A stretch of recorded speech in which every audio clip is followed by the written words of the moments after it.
उतना तो खेत परती हुई जितना में तोर जोत बा, उतना तो खेत परती हुई जितना में तोर जोत बा। हई हम शर्मा जी के बेटा, यही बात के तो गर्व होत बा। निमने निमन जाना डरले हमारा नाम से, ज्यादा जे बोलेला तो चल जाला काम से। देखी के विरोधी लोगवा हाथ काहे मलते बा, बढ़ई जी के चलती चलते बा, जरे वाला कही तबा जरते बा, बढ़ई जी के चलती चलते बा। ते कब सुनले हकबे कि गर्दन से ऊंचा कब छाती ना होला, कि ते कब सुनले हकबे कि गर्दन से ऊंचा कब छाती ना होला।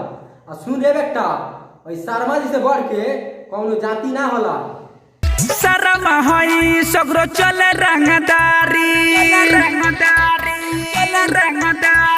हमसे अधूरई बे तो पर जाई भारी। हाँ शर्मा हई हमको रब रंगदारी, हमसे अधूरई बे तो पर जाई भारी। हई हम सारा माठो कब अपना गोली बंद हो जाई तोरे बोली।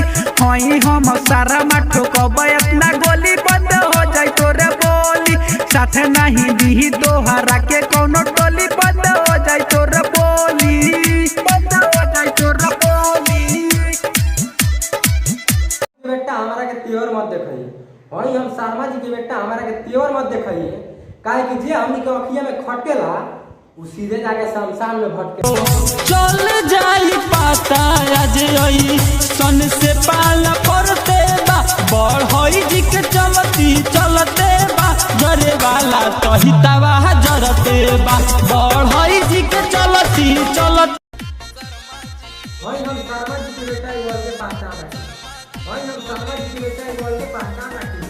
अब बाहर से तो संत बने, ताकि अंदर तूफान रखी के गरम हाथी चले ले तानी छाती, कोई के गरम हाथी चले ले तानी छाती।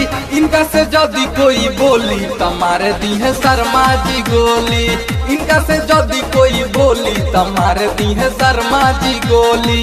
कोई के गरम हाथी